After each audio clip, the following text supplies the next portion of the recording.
Jadi pas lagi dep, wah itu dopaminnya produksi terus tuh. Kita ngerasa senang banget tuh.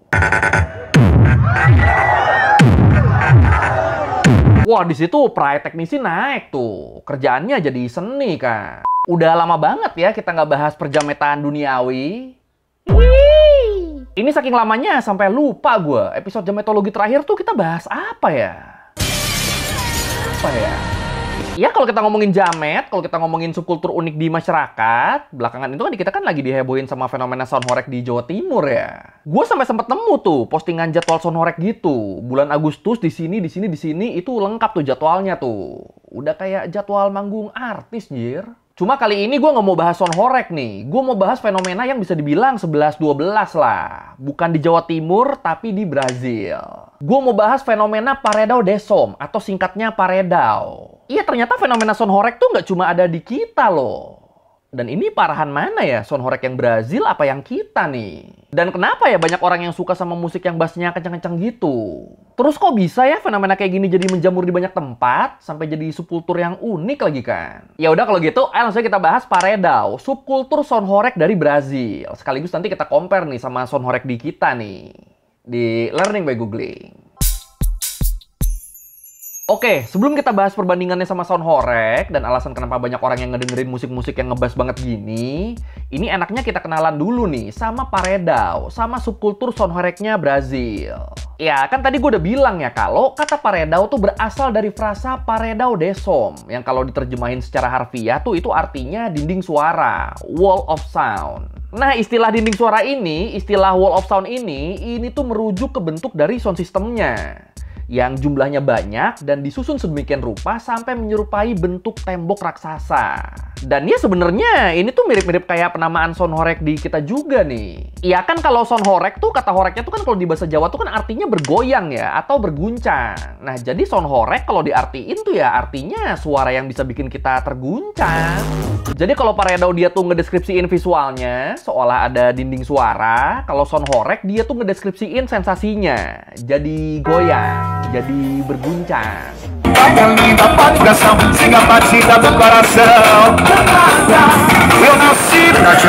Terus kalau menurut Reverso Online, Paredão ini tuh kemungkinan besar berakar dari subkultur musik dan sound system jalanan di Jamaika di tahun 1940-an. Jadi dulu di Kingston, di ibu kotanya Jamaika, masyarakatnya, khusus yang berasal dari kelas sosial menengah ke bawah, itu mereka tuh pada nggak punya banyak pilihan hiburan. Bisa dibilang, hiburan hampir satu-satunya yang bisa mereka nikmatin tuh ya pesta-pesta jalanan gitu. Dimana biasanya mereka bakal muter musik pakai sound system yang kenceng, biar bisa dinikmatin rame-rame. Nah awalnya yang sering dimainin tuh musik-musik R&B gitu. Tapi terus waktu reggae makin populer dan lagunya jadi pakai lagu reggae semua, itu fenomena ini jadi makin booming tuh dan makin digemarin banyak orang. Dan gara-gara ini juga akhirnya subkultur musik jalanan Jamaika jadi nyebar ke berbagai negara di Amerika Latin, termasuk ke Brazil.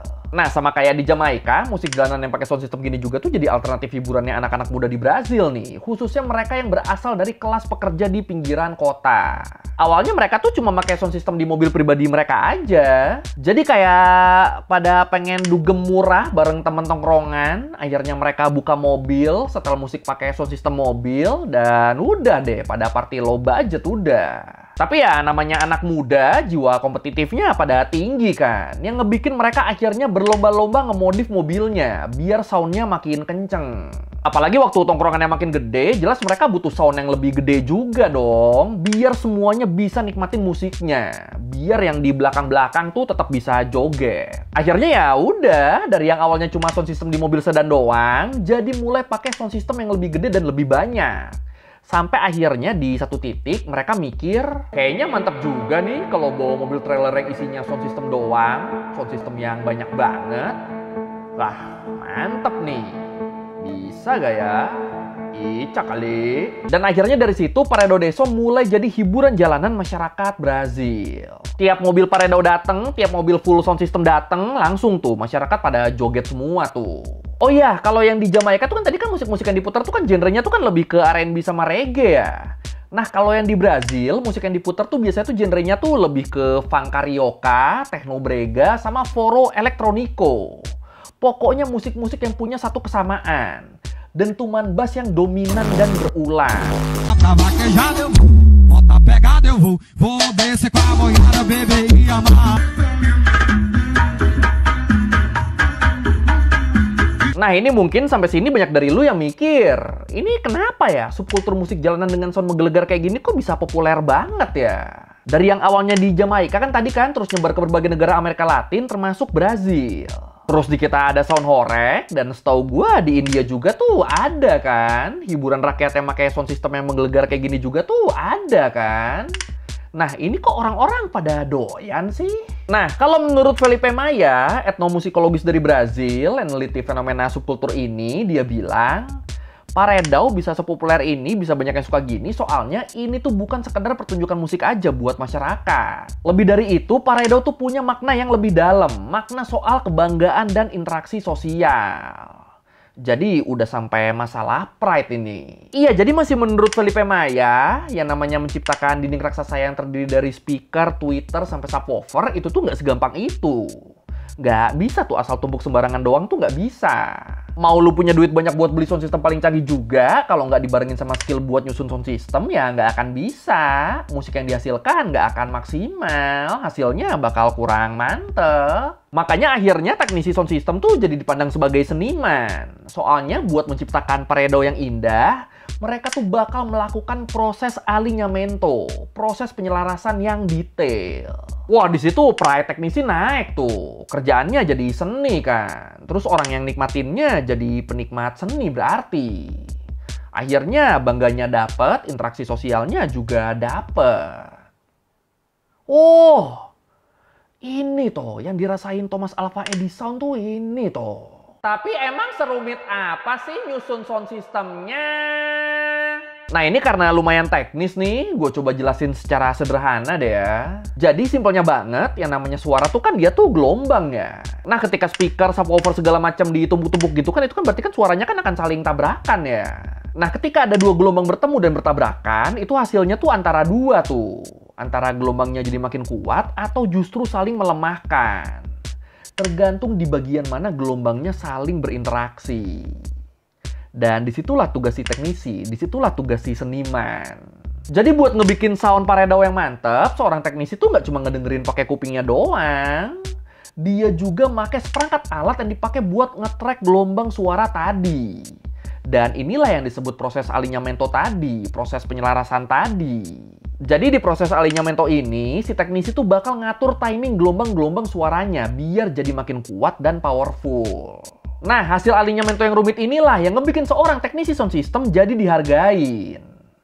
Jadi ya, yang naikin pride-nya tuh ya proses ini. Biasa kalau soundnya perfect nih, itu gelombang suaranya tuh sampai kerekam loh di video loh. Sampai kelihatan di video. Dan mantepnya lagi, para teknisi ini tuh biasanya mereka tuh punya bengkelnya masing-masing loh. Bengkel sound yang disebut Montadora. Dan buat biayanya, buat ngerakit satu sound system Paredão, itu mereka tuh bisa ngabisin duit sampai 175.000 US dollar loh. Atau sekitar 2,8 miliar rupiah. Edan. Terus habis mereka bikin Paredão terbaiknya, nah itu sound systemnya tuh bakal mereka sewain tuh ke orang-orang yang butuh. Bisa buat pesta, bisa buat kegiatan olahraga bareng kayak Zumba, bahkan sampai kampanye politik. Mirip ya ternyata ya.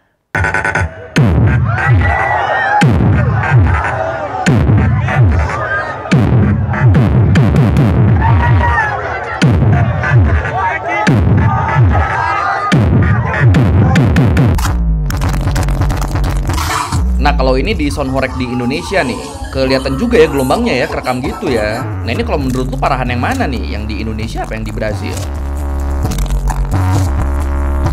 Terus selain soal kebanggaan buat si teknisi, tadi kan Paredão ini juga tuh kan jadi sarana interaksi sosial ya. Ya soalnya kayak gue bilang tadi, awalnya musik jalanan kayak Paredão tuh kan itu merupakan alternatif hiburan buat masyarakat kelas menengah ke bawah ya.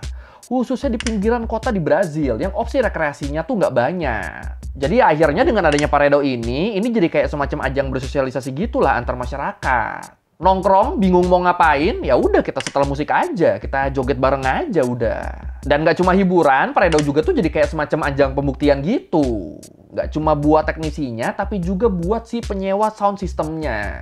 Jadi misal nih, gue bisa nyewa Paredão yang paling mahal, karya teknisi terkenal. Nah itu orang-orang di sekitar gue tuh bakal mikirnya, Wah, wah, wah, wah, wah, wah, wah, wah, wah, wah, wah, wah. Gila orang nih, bisa nyewa Paredo di teknisi mahal loh dia loh. Pasti orang kaya nih. Oh iya, terus yang menarik lagi nih, kalau menurut Reverso Online disebut, Paredo ini juga tuh jadi kayak ruang inklusif gitu, di mana banyak kelompok masyarakat yang awalnya tersisih, itu jadi diterima di dalamnya, di Paredo ini. Bahkan sampai komunitas LGBT. Ya, jadi kelompok LGBT di Brazil tuh kan mereka kan sering banget ya dapat stigma negatif ya.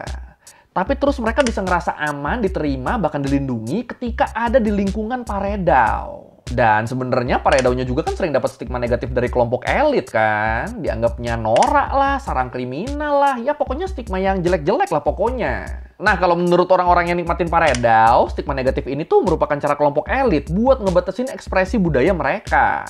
Makanya satu-satunya cara mereka buat ngelawan ya dengan cara tetap eksis dan ngelanjutin Paredão ini.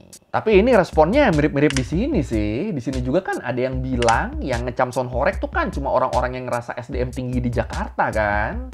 Yang bilang gitu kan ada kan. Nah di Brazil juga ngerasanya gitu tuh. Bisa sama gitu ya.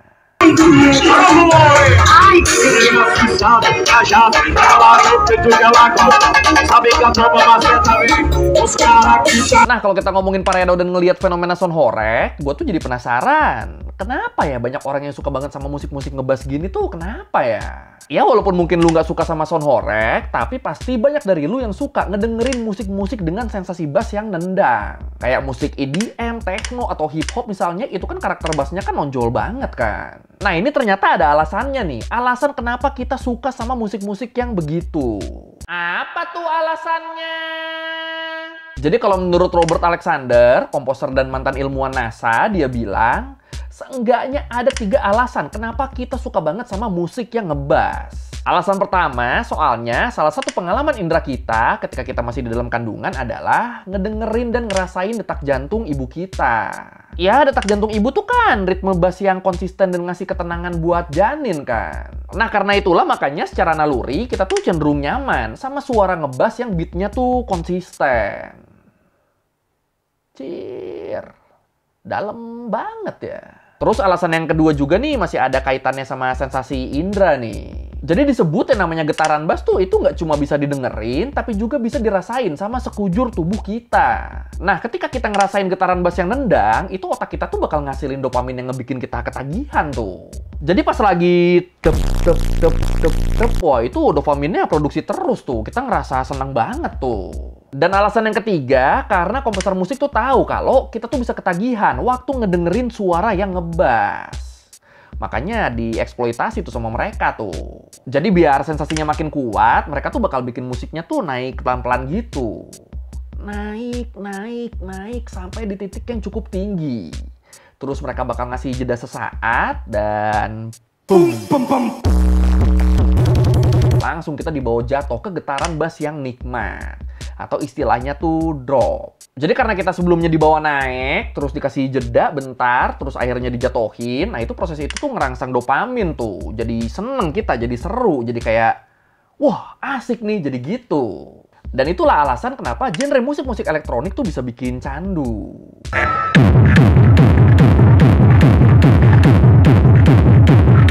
Jadi ya sejauh ini kita bisa paham lah ya kenapa subkultur Paredão ini tuh bisa muncul dan berkembang di Brazil. Mulai dari naluri bawah sadar yang bikin kita ketagihan sama musik ngebass, sampai motif sosioekonomi buat ngebuktiin eksistensi seseorang di masyarakat. Tapi terus sama kayak fenomena Sonhorek, Paredão di Brazil ini juga tuh nimbulin banyak banget kontroversi nih. Misalnya contoh soal kebisingan yang jauh melebihi ambang batas. Jadi kalau menurut WHO, batas aman kebisingan yang bisa ditolerir sama telinga manusia tuh kan cuma antara 75 sampai 85 desibel doang. Itu pun terpaparnya nggak boleh lebih dari 8 jam. Dan kalau sampai kita ngedengerin suara di atas 85 desibel dalam waktu yang lebih lama, itu telinga kita tuh berpotensi ngalamin kerusakan tuh. Nah gilanya, sound system yang dipakai di Paredão sama di Sonhorek juga, itu tuh bisa mencapai kebisingan 120 sampai 130 desibel loh. Bahkan kemungkinan bisa lebih bising lagi. Dan jelas ini kan jauh dari batas aman kan? Apalagi terus kalau menurut WHO, dengan kebisingan di atas 120 desibel, itu telinga manusia tuh bisa ngalamin kerusakan langsung loh. Dan gangguan pendengaran permanen. Dan nggak cuma buat kuping, musik dari Paredão tuh disebut juga tuh mengakibatkan polusi suara dan gangguan kesehatan publik. yang bisa bikin stres, gangguan tidur, sampai penyakit jantung. Terus nggak cuma masalah kesehatan, Paredão ini juga tuh jadi micu masalah sosial di Brazil loh, di mana udah banyak banget cerita masyarakat yang bersih tegang satu sama lain karena masalah sound dan musik yang terlalu bising. Jadi kasus-kasus kekerasan, perkelahian, sampai pembunuhan gara-gara Paredão tuh cukup sering terjadi loh di sana loh. Dan ya, hal-hal inilah yang ngebikin stigma Paredão sebagai sarang kriminal jadi makin kuat. Dan kalau udah gini ya, gimana ya? Ya emang sih ini bagian dari ekspresi masyarakat ya. Cuma yang namanya berekspresi walaupun bebas tapi tetap kan perlu mempertimbangkan hak orang lain juga kan. Apalagi kalau udah sampai tadi tuh sampai ada ancaman kesehatan, ya itu kan udah parah banget kan berarti kan. Jadi ya emang sebaiknya diregulasi dengan tepat sih subkultur-subkultur gini tuh ya. Mereka yang suka tetap dibolehin tapi tetap dengan beberapa batasan biar mereka juga bisa nikmatin musiknya dengan aman dan nyaman.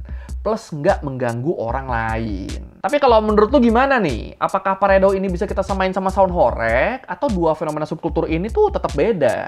Yang mana nih? Silakan komen.